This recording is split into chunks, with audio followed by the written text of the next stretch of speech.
मंगलम भगवान वीरो मंगलम गौतमो गणी मंगलम कुंद कुंदार्यो जैन धर्मोस्तु मंगलम सर्वमंगल मांगल्यम सर्वकल्याणकारकम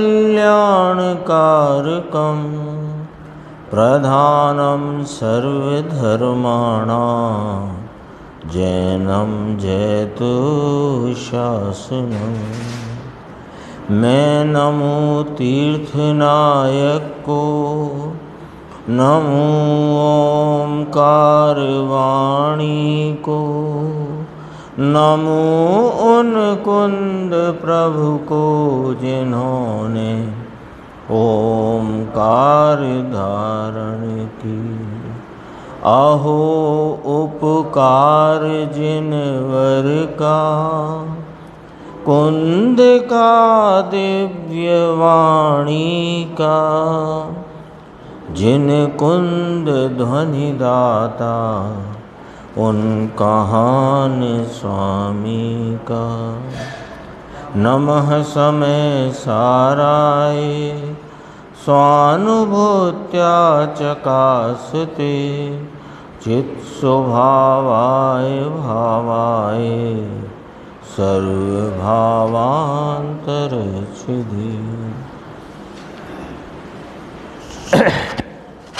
समय सारजी परमागम ग्रंथ के परिशिष्ट में साध्य साधक अधिकार और उसमें ये 271 नंबर का कलश, जिसकी चर्चा अपन गुरुदेव श्री के व्याख्यान में कल भी चली, आज भी चली, परसों भी थोड़ी चर्चा इसकी प्रारंभ हुई थी।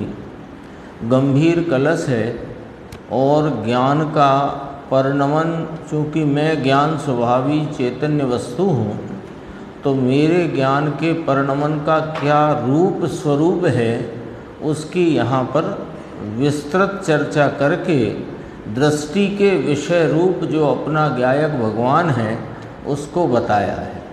गुरुदेव श्री ने फरमाया कि ये अंतिम कलश जो है माखन है, माखन एक ला माखन छे। देखो कल के प्रवचन में एक अंश अपन और देख के फिर आज के प्रवचन के अंश को देखेंगे। इसमें 195 पेज है, कल का था ये प्रवचन जो अपन ने कल देख, उसमें कहाँ तक आया था। देखो जो कल शुरू हुआ ना, उसके मतलब आज शुरू हुआ, उसके 2-3 पेज पहले है, शायद 2 पेज पहले होगा।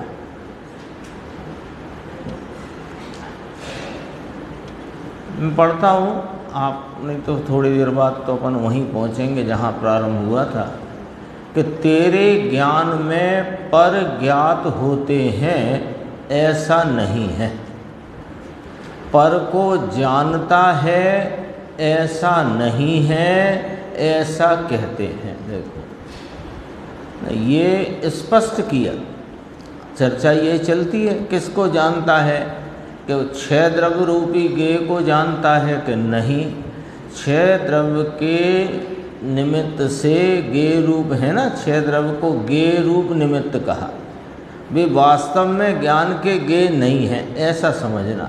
तो गेय रूप निमित्त कहा तो माने वे व्यवहार से गेय कहे गए हैं, निमित्त रूप है ना, तो व्यवहार से गेय कहे गए हैं। तो व्यवहार से जिन्हें गेय कहा उनके आकार के अनुरूप होती अपनी ज्ञान की अवस्था को जानता है, ये गेय का स्वरूप है।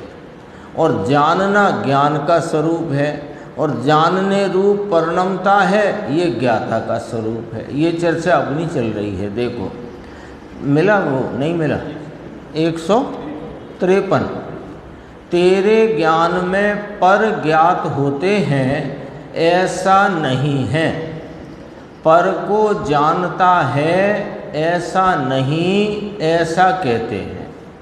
यानी पर को करे तो नहीं और पर से इसमें होवे तो नहीं, परंतु पर ज्ञात होता है ऐसा भी नहीं है। और पर ज्ञान की पर्याय में आता है, ऐसा नहीं है। स्पष्ट है ना। पर वस्तु, पर पदार्थ में यहाँ बारीकी से देखें तो राग भी शामिल है ना, क्योंकि राग भी पर के लक्ष्य में उत्पन्न हुआ स्वरूप से भिन्न विकारी भाव है। तो पर को जानता है ऐसा नहीं, तो पर में कौन आ गया कि राग भी आ गया। फिर कहा पर को करे तो नहीं, पर से इसमें होए तो नहीं, परंतु पर ज्ञात होता है ऐसा भी नहीं, और पर ज्ञान की पर्याय में आता है ऐसा नहीं है, और पर के कारण ज्ञान की पर्याय होती है, अथवा पर है तो यहाँ जानना होता है, ऐसा भी नहीं है।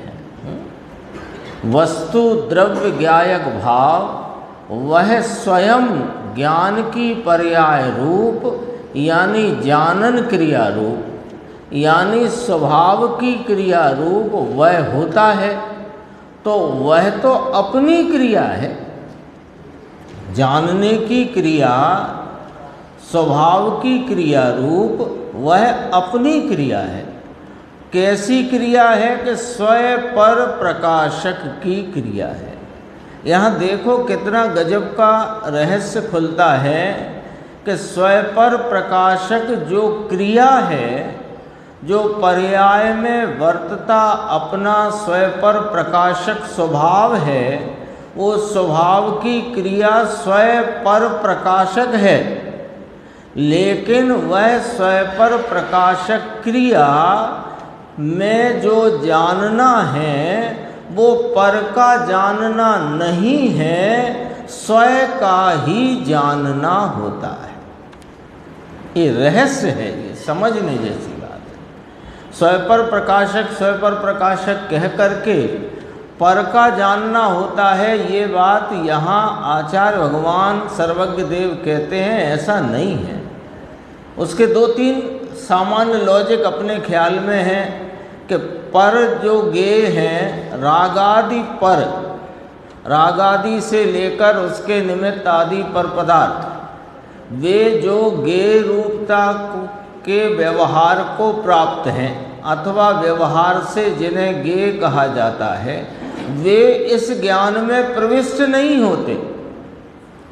वे इस ज्ञान में प्रविष्ट होते नहीं, ज्ञान उनमें जाता नहीं, और ज्ञान उनको अपनी स्वयं पर प्रकाशक रूप स्वभाव क्रिया रूप परिणमन पर्याय में उन संबंधी ज्ञान से आप अपनी सामर्थ्य से परिणमता है, और वास्तव में उस अपने उस रूप परिणमित पर्याय को जानता है, पर को नहीं। इतना स्पष्ट है। तो स्वयं पर प्रकाशक पना खत्म हो गया पर को नहीं जानने से कि ना स्वयं पर प्रकाशक रूप परिणमित, ये थोड़ा ध्यान देना इस पर। स्वयं पर प्रकाशक रूप परिणमित अपनी स्वभाव क्रिया, ये मेरे स्वभाव की क्रिया है। वो स्वभाव की क्रिया रूप परिणमित जानने की जो अवस्था है, वो उसको मैं जानता हूँ, पर को नहीं। बोलो स्वयं पर प्रकाशक स्वभाव को कहीं खंडित हो गया क्या इसमें? है स्वयं पर प्रकाशक पना रहा कि ना रहा, और पर का जानना है कि नहीं है। ऊपर से ही पढ़ो, तेरे ज्ञान में पर ज्ञात होते हैं ऐसा नहीं, पर को जानता है ऐसा नहीं। फिर और स्पष्ट किया, पर को करे नहीं, पर से इसमें होए नहीं, किंतु पर ज्ञात होता है ऐसा भी नहीं, और पर ज्ञान की पर्याय में आ जाता है ऐसा नहीं। देखो उसमें वह ज्ञात होता है, किसमें? स्वयं पर प्रकाशक रूप से परिणमित अपनी स्वभाव क्रिया जानन क्रिया, उसमें वह रागादि और पर पदार्थ वे ज्ञात होते हैं, ऐसा कहना ये तो व्यवहार है। व्यवहार क्यों कह दिया इसको? ये व्यवहार इसलिए कह दिया कि ऐसा होता नहीं, और उसका ज्ञान ऐसा जो उपचार किया, इसलिए व्यवहार है। यथार्थ को निश्चय कहते हैं, अयथार्थ या उपचार को व्यवहार कहते हैं। उपचार कब किया जाता है? जब यथार्थ न हो और उपचार करें। तो जो परवस्तु और रागादि भाव हैं वे वास्तव में जानने में आते नहीं, लेकिन उन्हें मैं जानता हूँ ऐसा कहना व्यवहार हो गया। क्यों? क्योंकि मैं उन्हें जानता नहीं, फिर भी मैं उन्हें जानता हूँ ऐसा जो उपचार किया तो व्यवहार हो गया। यानी ऐसे नहीं है कोई भी बात कि मन में आया तो व्यवहार कह दिया, मन में आया तो निश्चय कह दिया। ऐसे नहीं है, सबका लॉजिक है, न्याय है। देखो आगे चलती बात, उसमें नाम जानन क्रिया में वह ज्ञात होता है पर गे रूप भाव, ऐसा कहना वह तो व्यवहार है, वह ज्ञात नहीं होता। रागादि भाव और पर पदार्थ ज्ञान में ज्ञात नहीं होते, अपनी जानन क्रिया ही ज्ञात होती है। सुमन भाई, ये तो लॉजिक से आती है बात, समझ में आया? ऐसा गजब मार्ग भाई। अब अपन चलते हैं सीधे 205 नंबर पेज पे।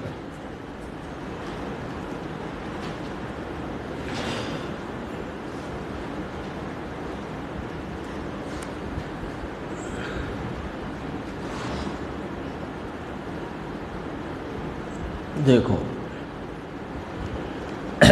205 है यहाँ पर, जो आज चल रहा था विषय, आज के प्रवचन में से है। 40 पेज का फर्क चल रहा है, लगभग 160 करीब होगा आपका, 159 160। कहते हैं वे ज्ञान तरंगें ही ज्ञान के द्वारा ज्ञात होती हैं। ये बात पहले भी आई है, अपन को जो दूसरी बार आई है वहाँ देखना, मैं बता देता हूँ कहाँ। ये प्राण जीवन डॉक्टर की चर्चा के बाद कहते हैं वे ज्ञान तरंगें ही ज्ञान के द्वारा ज्ञात होती हैं। देखो अब यहाँ से क्या है, जितनी कलश में चर्चा थी और उसका जो मूल भाव था उसकी चर्चा तो हो गई। क्या मूल भाव था? कि ज्ञान में पर ज्ञात नहीं होते, पर जानने में नहीं आते। जो कुछ जानने में आता है वह अपनी ही ज्ञान की पर्याय जानने में आती है। वह कैसी है कि जानन क्रिया रूप परिणमित स्वयं पर प्रकाशक स्वभाव स्वरूप, जो अपनी स्वभाव क्रिया जानन क्रिया है वह ही जानने में आती है। पर को जानना कहना ये व्यवहार है। ये मूल बिंदु तो उसका हो गया।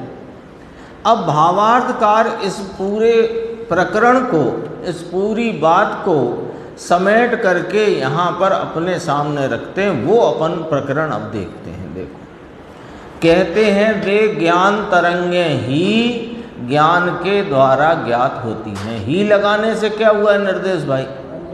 अन्न का निषेध हो गया, सबका निषेध हो गया। ही लगाने से सबका निषेध हो गया। तो क्या कहते हैं? ज्ञान तरंगें ही, ज्ञान की कल्लोलें ही ज्ञान के द्वारा ज्ञात होती हैं। ज्ञान स्वभाव है और ज्ञान कल्लोल, ज्ञान तरंग उस स्वभाव का परिणमन है। तो अपने ज्ञान स्वभाव की ज्ञान क्रिया रूप जो ज्ञान कल्लोल नाम उसकी तरंगें हैं, वे ज्ञान तरंगें ही ज्ञान के द्वारा ज्ञात होती हैं। इस प्रकार क्या बात आ गई सामने कि स्वयं ही स्वतः जानने योग्य होने से ज्ञान मात्र भाव ही के रूप है। अभी 3 खड़े किए ना, क्योंकि एक जानने वाला, एक जानने का स्वभाव और एक जानने में आने योग्य भाव गे, तीन बातें हो गई ना भाई। एक ज्ञान को खड़ा रखो, ज्ञान मात्र आत्मा, ठीक है। तो ज्ञान मात्र आत्मा माने जानन स्वरूप आत्मा। तो जानने वाला कौन? कि आत्मा वस्तु, ज्ञाता। और काय से जानता है? कि अपने स्वभाव से। किसको जानता है? कि अपनी स्वभाव क्रिया रूप परिणमित पर्याय को। तो गे, तो एक ज्ञान की बात कहने में तीन आ गए। ज्ञान स्वभाव, ज्ञान स्वभाव से परिणमने वाला ज्ञाता, और ज्ञान स्वभाव के परिणमन में जानने में आने वाला गे, तीन हो गए ना। तीन के बिना ज्ञान की बात पूरी कैसे हो? तीन के बिना ज्ञान की बात पूरी कैसे हो? जानना, ज्ञान माने जानना, तो जानना, तो जानने रूप परिणमने वाला कौन? कि ज्ञाता। तो काय से परिणमता है? वो कि अपने ज्ञान स्वभाव से। तो परिणमता हुआ क्या करता है? कि जानता है। तो किसको? कि गे को। तो गे कौन? कि अपनी परिणमित स्वभाव रूप क्रिया रूप परिणाम। तीन है ना। अब ये तीन एक है, तीन नहीं है। यहाँ ये वाली बात कहना है। ये जो तीन कहे, ये तीन नहीं है, एक है। ये देखो अब जरा पंडित जी की, छावड़ा जी की, इसमें उनका कौशल देखो कि कितने गजब तरीके से उन्होंने यहाँ पर इस बात की सिद्धि की है, जिसको गुरुदेव श्री स्पष्ट कर रहे हैं। देखो, इस प्रकार स्वयं ही स्वतः जानने योग्य होने से, ये जानने योग्य का मतलब होता है गे। तो स्वयं ही, स्वतः माने स्वयं ही, माने आप स्वयं अपने से ही गे रूप होने से ज्ञान मात्र भाव ही गे रूप है। ले अब समेटना शुरू किया। तीन खड़े किए थे, ज्ञाता ज्ञान गे। तो गे कौन है? कि स्वयं ही। तो योग फल ले लिया। गुजराती में बोला उन्होंने, क्या बोलते हैं, योग फल को बोलते हैं, वो ध्यान से उड़ गया देखो शब्द। योग फल ले लिया। इस प्रकार यह पद्धति कही। ये पद्धति है, ये ज्ञान की पद्धति है। मैं ज्ञान स्वरूपी हूँ, तो इसका निर्णय किए बिना ज्ञान स्वरूपता की प्रतीति कैसे होगी? तो निर्णय करना होगा, तो जिसका निर्णय करना, उसकी पद्धति क्या, मैकेनिज्म क्या, उसका सिस्टम क्या, वो चर्चा है। तो इस प्रकार से जो ज्ञात होने योग्य पदार्थ वे पर में रहे, ठीक है। जानने वाला जानने में रहा, वह जानने वाला स्वयं ज्ञान रूप होकर उसे स्वयं जानता है। वह ज्ञात होने योग्य चीज आत्मा को कौन है?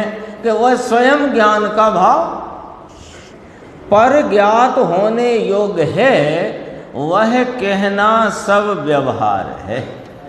जानने योग्य होने से ज्ञान मात्र भाव ही गे रूप है। ले ठीक है बात? ठीक है कि नहीं अंकुर भाई? ठीक है ना। जितनी समझ में आती है उतनी समझते जाना, और थोड़ी एकाग्रता करोगे तो पूरी समझ में आएगी बात। क्यों? कि देखो, बात को दूसरी डिजाइन से नहीं कहा जा सकता। जो बात जिस स्वरूप की है, जिस डिजाइन की है, उसी से कही जा सकती है। अब इसे सरल करने की तरकीब यह है कि बार बार एक बात को कहो तो उस बार बार के कहने में बात बैठ जाती है। अब कैसे कहोगे आप अन्य प्रकार से? है नहीं ना। देखो, जानने योग्य होने से ज्ञान मात्र भाव ही गे रूप है। ज्ञान मात्र भाव ही गे रूप है, पूरा गे है, ये पूरा गे है। कैसे? कि वह जानने की पर्याय कैसी है? स्वयं पर प्रकाशक। देखना, पर्याय अकेली गे है, ये पकड़ना। पर्याय जो अपने जानन स्वरूपता की स्वभाव क्रिया स्वयं पर प्रकाशक, वो ही गे है। पर वो स्वयं पर प्रकाशक है ना, तो उसमें पर संबंधी आकार से परिणमित अपना विशेष और अपना द्रव्य, अपना गुण स्वयं, वो सब उसमें जानने में आ जाता है। जैसे दर्पण है ना, दर्पण, तो दर्पण में वृक्ष झलकता है, दर्पण में वृक्ष झलकता है, तो ये तो हुआ व्यवहार। तो दर्पण में कौन झलकता है कि सुनो, दर्पण में दर्पण की स्वच्छता ही झलकती है। तो दर्पण की स्वच्छता में क्या क्या है कि दर्पण की स्वच्छता में वृक्ष के आकार के अनुरूप बनी हुई झलक रूप आकार और उसकी स्वच्छता का भाव स्वयं पर हो गए कि नहीं हो गए। तो वो दोनों एक साथ झलक रहे हैं कि नहीं झलक रहे। वो जो कुछ झलक रहा है वो गेय है। तो अभी आप कह रहे थे कि स्वभाव रूप क्रिया गेय है, अब कहने लगे वस्तु भी गेय है। तो कैसे गेय है वस्तु भी? ऐसे गेय है, स्वरूप से वह भी वहां पर जानने में आ रहा है। 17-18 गाथा, अनुभूति स्वरूप भगवान आत्मा आबाल गोपाल सबको अनुभव में आ ही रहा है। बाकी तो आत्मा वस्तु परिणमन से बात करनी है, अभी अपन ने बात करी परिणमन से। बाकी तो आत्मा वस्तु, उसका ज्ञान भाव और उसका परिणमन अर्थात वर्तमान दशा यानी अवस्था, वही गेय है। वह गेय और ज्ञान ये क्या लगाई है? देखो, अभी लगाई है का अर्थ क्या है कि ज्ञान के संबंध में तुम ये बात किस प्रकार लगाते हो कि वह गेय और मैं ज्ञान, ये कैसे लगाते हो? ऐसे ना लगाओ। तो कैसे लगाओ कि ये लगाओ कि तेरे घर में क्या होता है उसकी बात लगाओ, उसको लगाओ। जानने के रूप में, जानने की पद्धति के रूप में क्या लगाओ कि मेरे घर में क्या होता है उसको लगाओ। जो मेरे में आता नहीं, मैं जिसमें जाता नहीं, उसमें क्या लगाई है ये तुमने बात?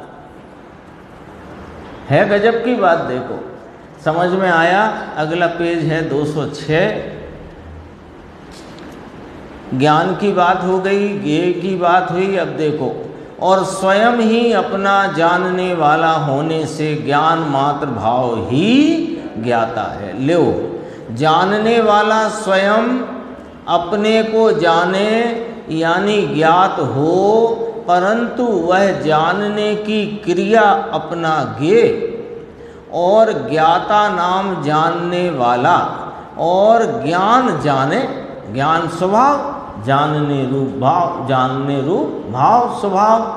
तो जानने की क्रिया ज्ञेय और ज्ञाता नाम जानने रूप परिणमता है जो वो ज्ञाता, और ज्ञान जाने और ज्ञेय स्वयं, तीनों एक ही चीज है। अब देखो, अब ये सारे कलश का यहाँ पर सरवाला लेते हैं, वो जो गुरुदेव बोलते हैं सरवाला। सरवाला नाम सारांश रूप से यहाँ पूरी चर्चा खड़ी करते हैं, और बहुत गजब की चर्चा आने वाली है। जिनको कोई झोंका वोंका हो तो दूर कर लो। देखो, कहते हैं जानने की क्रिया अपना ज्ञेय और ज्ञाता जानने वाला और ज्ञान जाने और ज्ञेय स्वयं, ये तीनों एक ही चीज है भैया, एक ही चीज है ये। जानने वाला ज्ञाता आत्मा, उसका ज्ञान भाव है ज्ञान और उसका परिणमन होना, अवस्था होना, पर के विषय को जानने संबंधी अपनी दशा होना, वह स्वयं ज्ञेय, स्वयं ज्ञान और स्वयं ज्ञाता। ये तीन वचन भेद हैं, वस्तु भेद नहीं।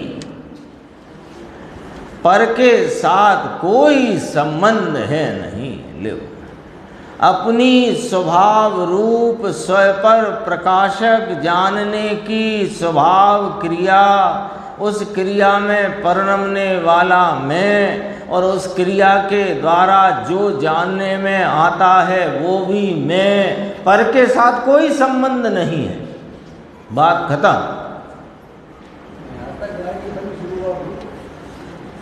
हाँ, बस वो अगले पेज पे शुरुआत की ही बात आती है। ये निर्णय में बराबर लेना। पहले बात यहाँ से शुरू हुई, अपन ने शुरू की थी कि बाल पोथी में आया मैं जीव हूँ, मुझ में ज्ञान है, मैं ज्ञान से जानता हूँ। ये बात बिल्कुल पक्की बात है। लेकिन मैं ज्ञान से क्या जानता हूँ, कैसे जानता हूँ, अब इसका अपने को निर्णय करना है। तो निर्णय कराने का ये कलश है। सारी चर्चा पूरे समय सार में एक ही धुन गूंजती है, ज्ञान मात्र वह आत्मा, ज्ञान ते आत्मा। तो वो ज्ञान आत्मा है, ज्ञान आत्मा है, ज्ञान वह आत्मा है। पर ज्ञान क्या है कि जानना, तो किसका जानना, किसको जानता है, कैसे जानता है, जानने वाला कौन है। तो जो जानने वाला किससे जानता है, कैसे जानता है, किसको जानता है, ये निर्णय करना है ना, ये निर्णय करना है ना। तो वो निर्णय कराया, जानने वाला ज्ञाता आत्मा और उसका ज्ञान भाव, वह उसका ज्ञान स्वभाव और उसका परिणमन होना, अवस्था होना। तो अवस्था में क्या होना कि पर के विषय को जानने संबंधी अपनी दशा होना। वह स्वयं ज्ञेय, स्वयं ज्ञान और स्वयं ज्ञाता, पर के साथ कोई संबंध है नहीं। यहाँ तक पहले निर्णय में, विकल्पात्मक निर्णय में इतना दृढ़ता से स्वीकार होना चाहिए। लो अभी देखो, और अब थोड़ी बात गंभीर है। 207 पेज। इस प्रकार ज्ञान मात्र भाव, ज्ञान, ज्ञेय और ज्ञाता, इन तीनों भावों से युक्त सामान्य विशेष स्वरूप वस्तु है। लो ये प्रमाण की बात करी, प्रमाण से रखा आत्मा। क्यों प्रमाण क्या आया इसमें कि ज्ञाता वस्तु, ज्ञान उसका स्वभाव और जानने रूपता का परिणमन, और किसको जानना ये भी नक्की करके ज्ञेय भी स्वयं, ज्ञान भी स्वयं, ज्ञाता भी स्वयं। यहाँ तक आ गई ना बात। तो ये तीनों भाव स्वयं हैं, ज्ञाता स्वयं, ज्ञान स्वयं, ज्ञेय स्वयं। तो तीनों स्वयं हैं, तो स्वयं तीनों से युक्त है, स्वयं तीनों से युक्त है। तो एक है, ये तीन रूपता नहीं वस्तु में, वस्तु एक रूप है। अब एक रूप में दो रूप सुनो कि सामान्य और विशेष। जो एक रूपता से रहा हुआ अभेदपना है वह सामान्य है, और जो भेद रूपता है अपनी ही, पर के साथ संबंध नहीं, वह विशेष है। तो सामान्य विशेष स्वरूप वस्तु है। अब बारीकी से समझना है, यहाँ सामान्य और विशेष दोनों इकट्ठे ले लिए। भाई ज्ञान प्रधान है ना ये बात, तो प्रमाण ज्ञान की बात रखी। प्रमाण ज्ञान से ये ज्ञाता की बात कही, ये ज्ञायक भगवान की बात प्रमाण ज्ञान से कही, या उसको इस ज्ञायक का स्वरूप प्रमाण से रखा, सामान्य विशेष स्वरूप। ठीक है। वस्तु त्रिकाली सत, यहाँ से पकड़ना, वस्तु त्रिकाली सत। मैं बार बार कहता रहूँगा यहाँ से फिर, क्योंकि वो जगाना है ना। वस्तु त्रिकाली सत, उसकी शक्ति त्रिकाली सत, और उसकी दशा होने पर वर्तमान हालत, दशा, अवस्था, ये तीनों होकर आत्मा कहने में आता है। अब यहाँ तक पहुँचे। आप कहते थे ना टीटू भाई यहाँ तक पहुँचे तब गाड़ी आगे खींचेगी या चलेगी।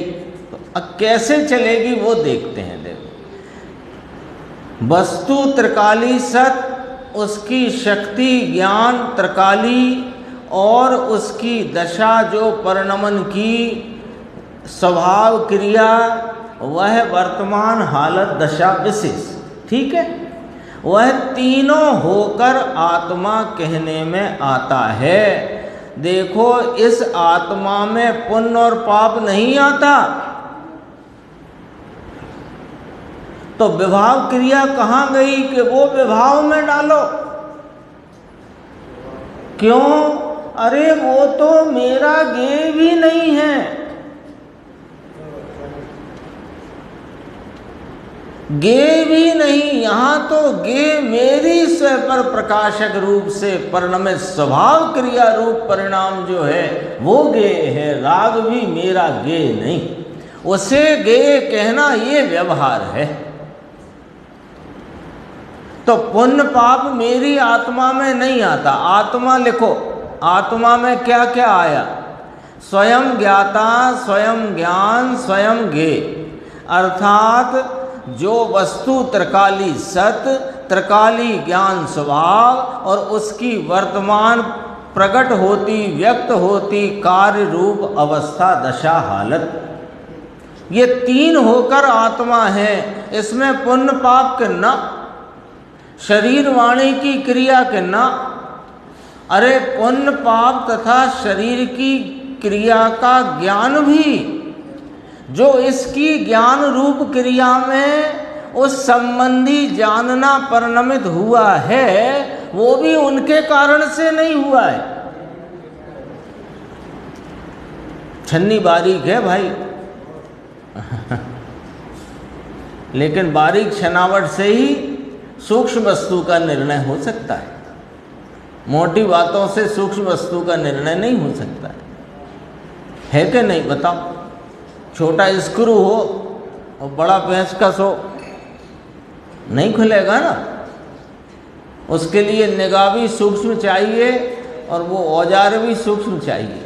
सूक्ष्मता की ज़रूरत है। देखो क्या बात कही, वस्तु, अब दोबारा कहूँगा मैं यहीं पूरी करना है ना बात। वस्तु त्रिकाली सत, ज्ञान स्वभाव त्रिकाली, उसकी एक समय की वर्तती स्वयं पर प्रकाशक स्वभाव क्रिया रूप परिणाम पर्याय दशा हालत अवस्था, एक समय वाली, एक समय की, ठीक है।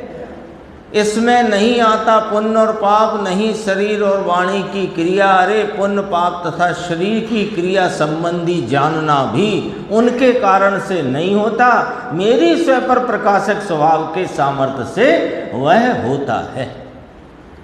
कहो समझ में आया? आज कहते थे ना गुरुदेव, ये विश्राम का वाक्य है। वाक्य में विश्राम लेना हो तो हम कह देते हैं समझ में आया। उससे दोनों को विश्राम मिलता है, समझे? बोलने वाले को भी, सुनने वाले को भी। अब आगे देखो, ऐसी इन तीन भावों से युक्त, देखो वापस तीनों को भाव कह दिया, एक कह दिया। वापस का अर्थ क्या? अरे जो एक को तीन कहा था उसी को वापस एक कह दिया। वापस शब्द का प्रयोग क्यों किया? कि वो है तो एक ही, पर एक को समझाने के लिए तीन कहा था। ज्ञान वो आत्मा, अरे ज्ञान आत्मा, अरे आत्मा एक, उसे तीन कहा। ज्ञान ज्ञाता गे, अब वापस एक कह दिया, एक भाव कह दिया। कैसे कह दिया देखो, और वो कैसे दृष्टि में आए वो देखना। अब जरा ध्यान देना, अब जरा ध्यान देना। ज्ञान क्या, ज्ञाता क्या, गे क्या, वह स्वयं एक ही है। ये तीन रूप नहीं, एक रूप बात है, एक रूप वस्तु है, तो उसको एक कहा। अब ये एक को प्रमाण से खड़ा किया, सामान्य विशेष स्वरूप, द्रव्य पर्याय स्वरूप, उस एक को यहाँ पर प्रमाण से बताया। अब प्रमाण से थोड़ी अनुभव होने वाला है। प्रमाण के आलंबन में थोड़ी अनुभव की दशा होएगी।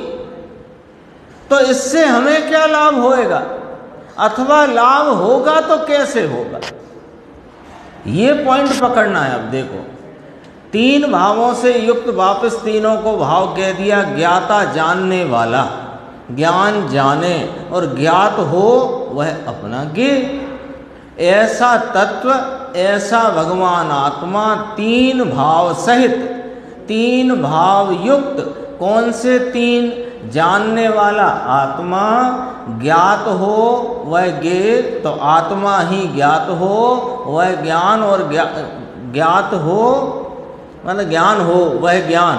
यहाँ ज्ञात हो लिखा है ना, वो ज्ञान हो वह ज्ञान और ज्ञात हो वह ज्ञेय। ऐसे जानने वाला आत्मा, जाने वह ज्ञान, और फिर ज्ञात हो वह ज्ञेय। तीन तीन बार कह रहे हैं ना। स्वयं का स्वयं ही है, एक ही है, वही ज्ञाता, वही ज्ञान और वही ज्ञेय है। इस प्रकार जब अंतर में दृष्टि दे, देखो प्रमाण से स्वरूप आत्मा का रखा, अब दृष्टि कैसे दे इस पे, वो अंदर का रहस्य है। वो कैसे है कि देखो, ये ज्ञाता, ज्ञान और ज्ञेय, ये तीन भेद रूपता एक वस्तु में बताई। तो एक ही होने से अब इस बात को ऐसे समझो कि वे जो तीन कहे वो स्वयं ही हैं। तो स्वयं ही है तो एक ही है, एक ही है। तो लेकिन एक में भी ये ज्ञान, ज्ञाता, ज्ञेय जब तक लक्ष्य में रहेगा तब तक भेद दृष्टि में आता है, और भेद वाली दृष्टि में विकल्प उत्पन्न होता है, निर्विकल्प आनंद नहीं। अंतर्दृष्टि इसे कहते नहीं। तो अभेद की कोई रीति बताओ कि देखो, पहले जब ये निर्णय किया कि वह ज्ञान परिणाम एक समयवर्ती और वस्तु आत्मा त्रिकाली सत और ज्ञान स्वभाव उसका त्रिकाली, ठीक है। तो हमें इसमें भेद निकाल देना है। तो भेद कैसे पढ़ रहे हैं कि गुण भेद और पर्याय भेद पढ़ रहे हैं, इसलिए वह अभेद दृष्टि में नहीं आता। तो इनको कैसे करें कि देखो, पर्याय तो एक समयवर्ती है, तो उसे तो माइनस कर दो। माइनस कर दो किस में से? वस्तु में से कि नहीं, दृष्टि के विषय में से। उसे माइनस कर दो, बाद कर दो। क्यों? कि वो एक समयवर्ती है। एक समयवर्ती भाव को लक्ष्य में से छोड़ दो, लक्ष्य में से छोड़ दो, नाम उसको वह मैं नहीं ऐसा कर दो दृष्टि के लिए। और साहब गुण भेद का क्या करें? क्योंकि गुण भेद भी त्रिकाली और मैं भी त्रिकाली। तो कहा गुण भेद हैं, उन भेदों को भेद रूपता से न देखो, वस्तु को अभेदपने देखो। ऐसे उन गुण भेदों को उसमें ही अंतर्निहित कर दो। शब्द आया है गाथा 80 प्रवचन सार में। अंतर्निहित कर दो, अंतर्निहित कर दो माने ये गुण भेद रूपता का जो भाव है वो मैं नहीं। ऐसे करके उस अभेद एक रूप अखंड आत्मा को अंतर में दृष्टि दे, तब उसे ज्ञाता ज्ञान ज्ञेय के तीन भेद हैं, वे नहीं रहते। लिखा ज्ञाता ज्ञान ज्ञेय के तीन भेद जो अपने भेद हैं, पर से तो कोई संबंध नहीं, पर वे भेद भी नहीं रहते।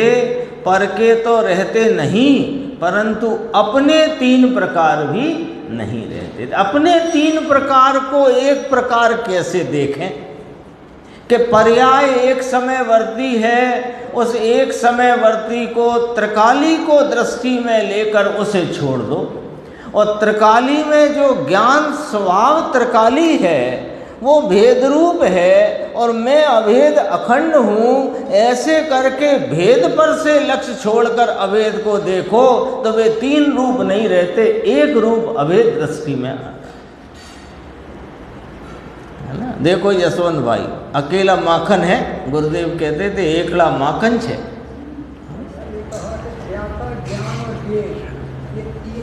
अभेद रूप देखना, ऊपर इसको प्रमाण का विषय कहा था और फिर अब ये कह रहे हैं इन तीनों को ही अभेद देखना वही दृष्टि का। हाँ, अभेद देखना, कैसे अभेद करना वही तो बता रहे हैं। पहले देखो, जब तक प्रमाण रूप वस्तु विकल्पात्मक प्रमाण में सामान्य विशेष स्वरूप वस्तु लक्ष्य में नहीं ली जाएगी, तब तक इस आत्मा का निर्णय होगा कैसे?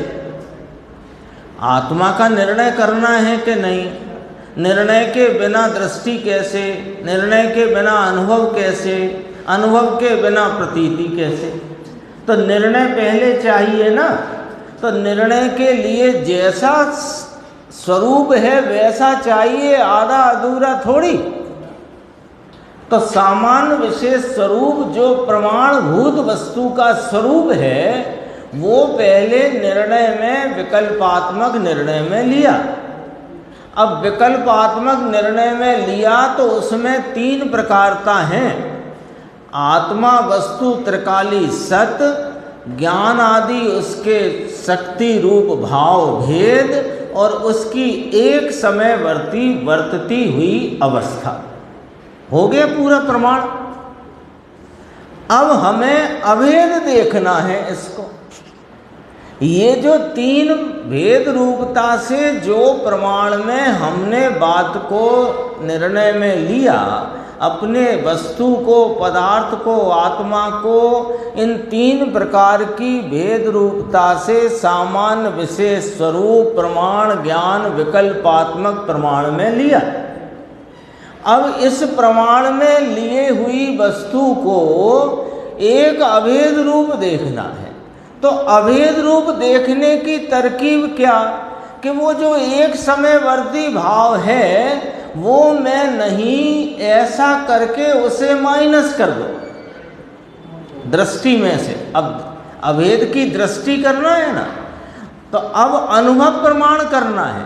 अभी विकल्पात्मक प्रमाण में लिया था, अब अनुभव प्रमाण करना है।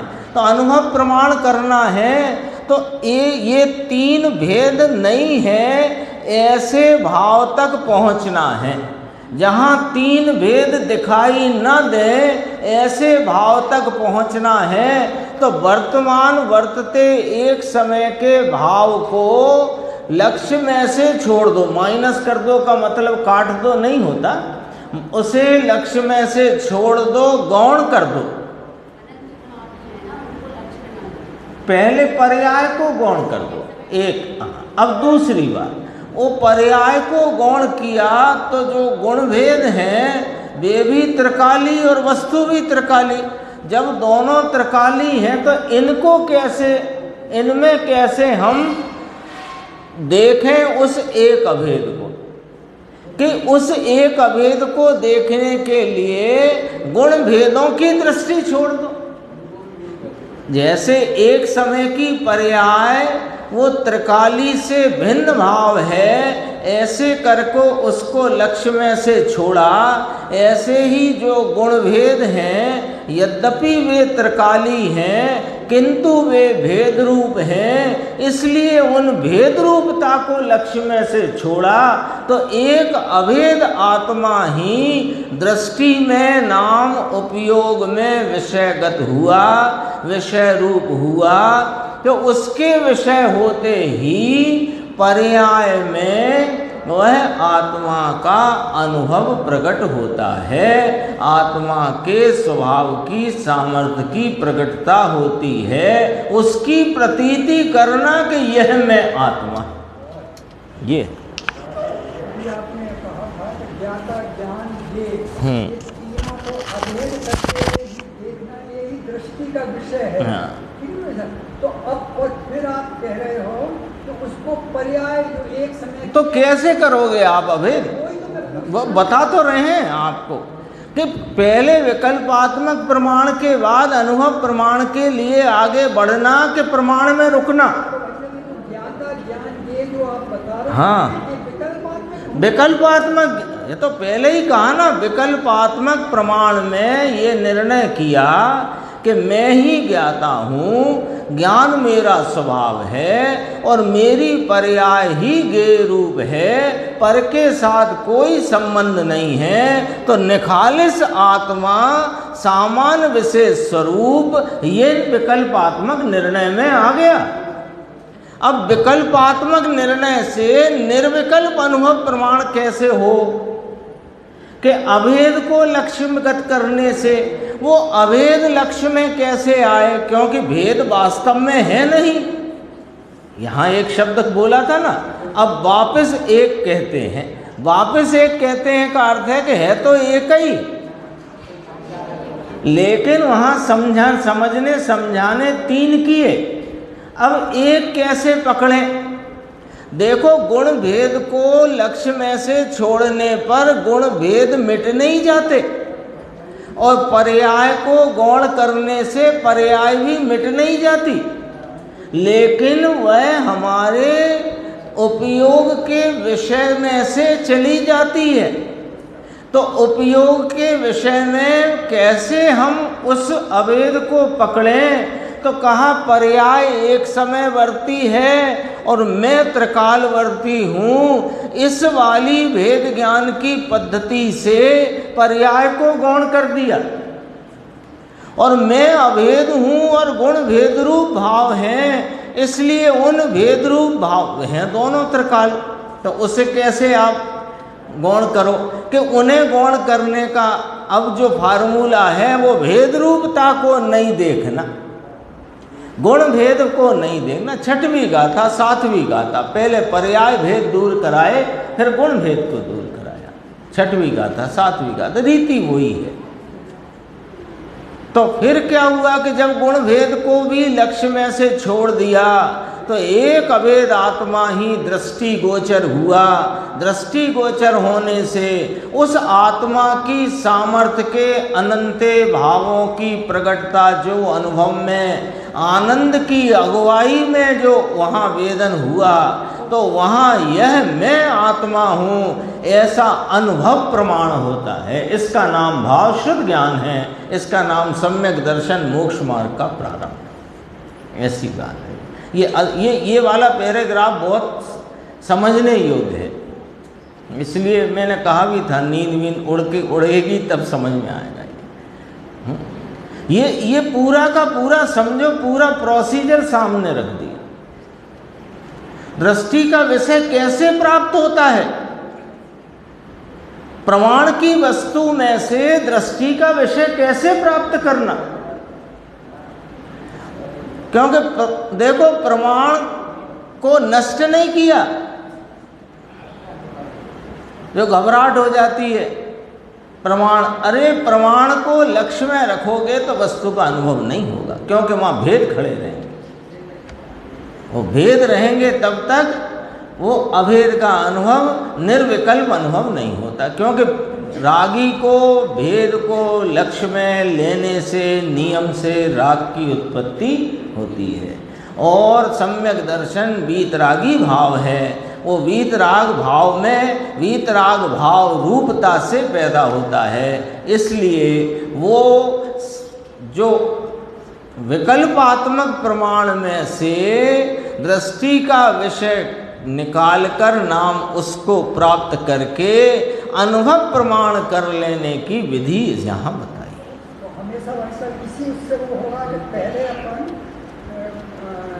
विकल्पात्मक भूमिका में प्रमाण का विषय पहले निश्चित। हमेशा क्यों? एक बार यही होना है। नहीं, मैंने कोई भी जब, हाँ, एक बार होना है, यही होना है। जब भी प्रयास करोगे तो यही प्रयास में आएगा। पहले विकल्पात्मक भूमिका में प्रमाण का निश्चय करना पड़ेगा, करना ही पड़ेगा। अनुभव प्रमाण के लिए उसमें दृष्टि का विषय प्राप्त करना, और दृष्टि के विषय को लक्ष्य में लेकर अनुभव में उसको ले लेना अनुभव प्रमाण है। वो अनुभव में क्या प्रमाण हो गया कि हाँ, यही मैं आत्मा हूँ। अब जो हो गया सो हो गया। अब तो वहाँ पर डिवाइडर लग गया है। अब तो अपने आप रूपता की प्रतीति की धारा आप रूपता से और राग आदि और परद्रव्यों की जानने की धारा वह अलग बहती है, अलग अलग बहती है। अब तो डिवाइडर लग गया है। अब दोबारा कुछ नहीं करना है, तो फिर दोबारा लक्ष्य में तो लेना है कि दोबारा लक्ष्य में लेना तो अब आप सीख गए ना, क्योंकि दृष्टि का विषय तो आपके लिए अब स्पष्ट हो चुका है। तो वो भावशुद्ध ज्ञान तुरंत ही उपयोग को बाहर से बहिर्मुखता छोड़कर स्वरूप सन्मुख कर लेता है, और यही आराधना है, यही साधना है, यही मोक्ष का मार्ग है। दृष्टि बिल्कुल बाहर नहीं जाएगी, उपयोग जाएगा तो लौट आएगा। दृष्टि बाहर जाएगी नहीं, उपयोग जाएगा तो लौट आएगा। उपयोग क्यों जाता है कि अभी अस्थिरता कमजोरी है तो जाता है। देखो एक आध प्रश्न ज्ञान गोष्ठी का भी ले लेते हैं। 446 पर्याय के षट कारक स्वतंत्र हैं, पर्याय द्रव्य को नहीं स्पर्श करती तो भी उस पर्याय को द्रव्य सन्मुख होना चाहिए, ऐसा क्यों कहते हैं? प्रश्न आया ख्याल में। पर्याय के षटकारक स्वतंत्र हैं, माने पर्याय की उत्पत्ति स्वाधीन बने पर्याय से होती है। ठीक है, अच्छा। एक दूसरी बात, पर्याय द्रव्य को स्पर्श नहीं करती। क्यों कि पर्याय तो पर्याय रूपता से रहती है, वो द्रव्य त्रिकाली है, पर्याय एक समयवर्ती, ये सब बात अपनी हो चुकी है पर्याय द्रव्य की भिन्नता की।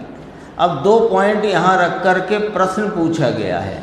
पर्याय षटकारक, पर्याय के षटकारक स्वतंत्र हैं, माने पर्याय स्वाधीनपने स्वयं उत्पन्न होती है, पर्याय द्रव्य को स्पर्श नहीं करती, तो भी उस पर्याय को द्रव्य सन्मुख होना चाहिए, ऐसा क्यों कहते हैं?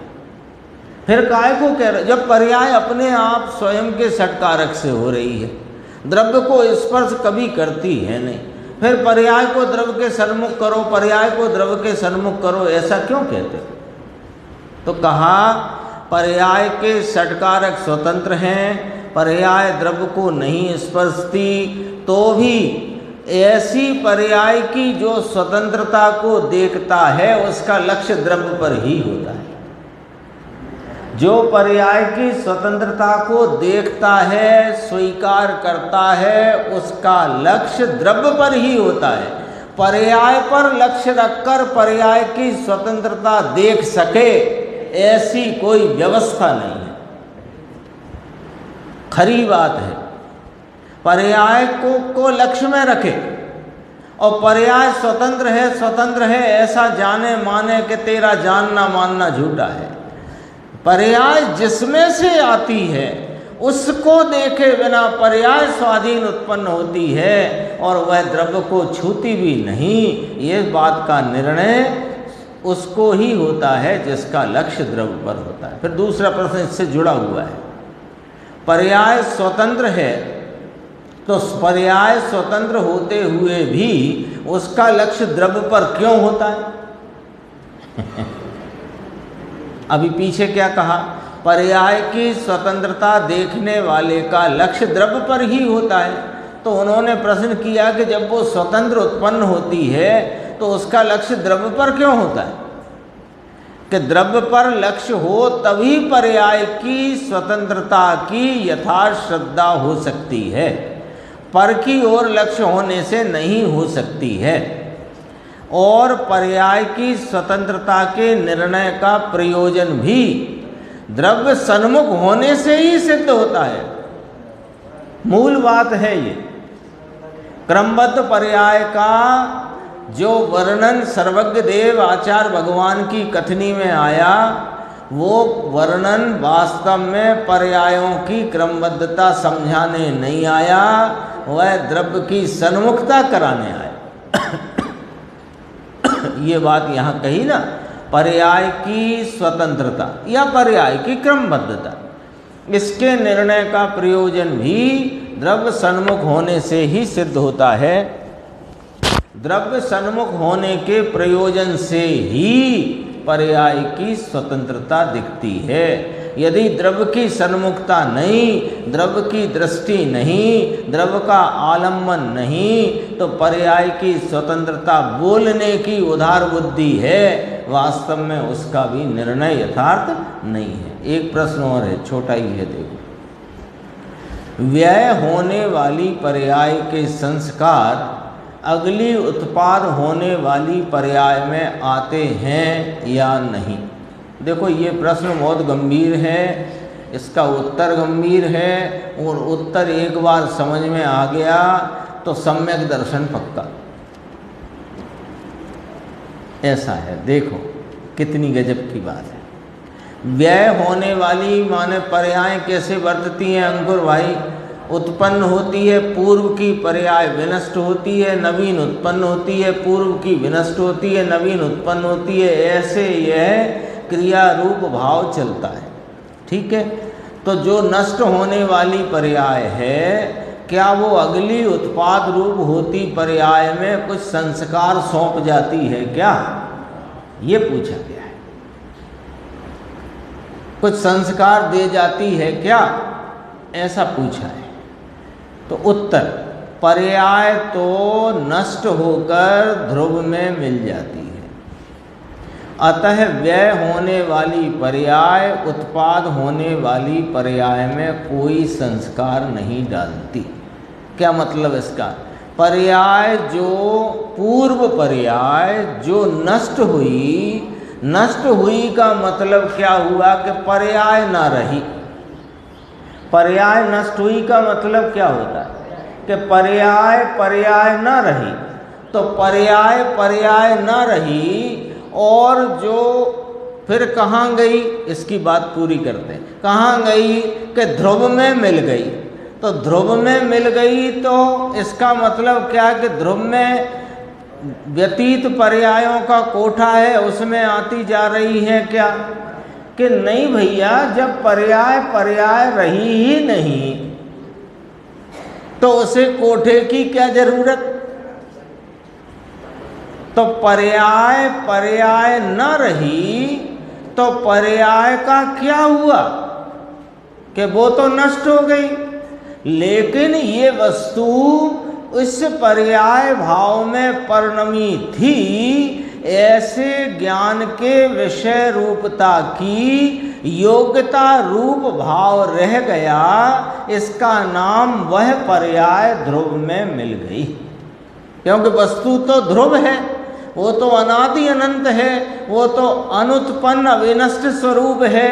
तो वो अनुत्पन्न अविनष्ट स्वरूप वस्तु इस रूपता से परिणमी थी, ऐसी योग्यता रूपता का भाव रह गया, पर्याय न रही। एक पॉइंट आ गया समझ में। अब दूसरा इसी में से, जब पर्याय न रही तो वो अगली पर्याय को क्या दे के जाए? जब पर्याय न रही तो अगली पर्याय को क्या दे के जाए? तो इसलिए उत्पाद होने वाली पर्याय में व्यय होने वाली पर्याय कोई संस्कार नहीं डालती। पूर्व का संस्कार उत्तर पर्याय में आता है, ये तो बौद्ध का मत है। बौद्ध क्या है? अनित्य मानते ना वस्तु को। अपन तो वस्तु को अनादि अनंत अनुत्पन्न अविनष्ट है, ऐसी है और ऐसा ही जानते हैं। बौद्ध कहते हैं अनित्य है। तो अनित्य है तो उनसे कहा कि ये पर्याय जो आई वर्तमान, ये कौन सी है? कि ये तो नई वस्तु है। तो नई वस्तु है ये, वो पूर्व की तो वस्तु ही नहीं है, एक समय की वस्तु है। अब ये नई वस्तु है तो ये नई वस्तु ऐसी क्यों है कि पूर्व में जो थी वस्तु वो इसे ऐसी करके चली गई संस्कार देके। ये बौद्ध का मत है, ठीक है। ये खोटी मान्यता है। ये दो शब्द याद कर लेना अंकुर भाई, ये बौद्ध का मत है, ये खोटी झूठी मान्यता है, ठीक है। क्या कि पूर्व की पर्याय उत्तर पर्याय में संस्कार डालती है, ये बौद्ध मत है। जैन मत नहीं, सर्वज्ञ का मत नहीं, खोटी बात है, झूठी बात है। तो कहा उत्पाद की पर्याय को व्यय की अपेक्षा नहीं है, वह स्वतंत्र है। अब इसमें सम्यक दर्शन का भाव कैसे आया? अब प्रश्न हो सकता है, ये तो आपने कह दिया कि देखो कि जो आत्मा को आलम्बती हुई, जो सम्यक दर्शन रूप उत्पाद की पर्याय है, उस पर्याय की उत्पत्ति के लिए पूर्व के पर्याय की कोई जरूरत नहीं है, ये बात इसमें सिद्ध हुई। इसलिए पूर्व का कोई मंद राग मेरे सम्यक दर्शन में कारण हो सके, ऐसा मानना बौद्ध की मान्यता है, खोटी मान्यता है। और बारीकी से समझना हो तो एक पंक्ति और बोलते हैं, समय ज़्यादा हो गया है, कि जो कोई मानता हो कि करण लब्धि से सम्यक दर्शन होता है, उसे ये बात समझ लेना चाहिए। करण लब्धि से सम्यक दर्शन मानने वाले को ये बात समझ लेनी चाहिए कि पूर्व की नष्ट होती पर्याय नवीन उत्पाद होती पर्याय में संस्कार नहीं डालती। यदि कोई ऐसा मानता है तो ये बौद्ध का मत है, खोटी मान्यता है। अरे उत्पाद की पर्याय व्यय की अपेक्षा बिना स्वतंत्र स्वयं अपने षटकारक से उस समय की योग्यता प्रमाण से स्वाधीन उत्पन्न होती है। ये वस्तु तत्व की सच्चाई है। शेष चर्चा आगे।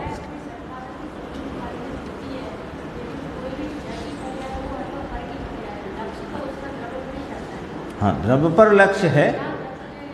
हाँ, वो तो अपन बात कर ही चुके, बिना द्रव्य के लक्ष्य के वो पर्याय नहीं होती है। हाँ, पर्याय स्वतंत्र होती है। वो जो सम्यक दर्शन की पर्याय स्वरूप को आलम्बती पर्याय, स्वरूप को आलम्बती पर्याय, उसको उत्पाद वह अपने षटकारक से है, तो उस समय उसका लक्ष्य द्रव्य पर है, ये बताया जाता है। लेकिन वो पर्याय उत्पन्न हुई है अपने स्वतः षटकारकों से। तो पूर्व की पर्याय का कोई प्रकार का मान्यता रखना वो वास्तव में अपनी भूल है, यथार्थपना नहीं है। ये ख्याल करने की बात है।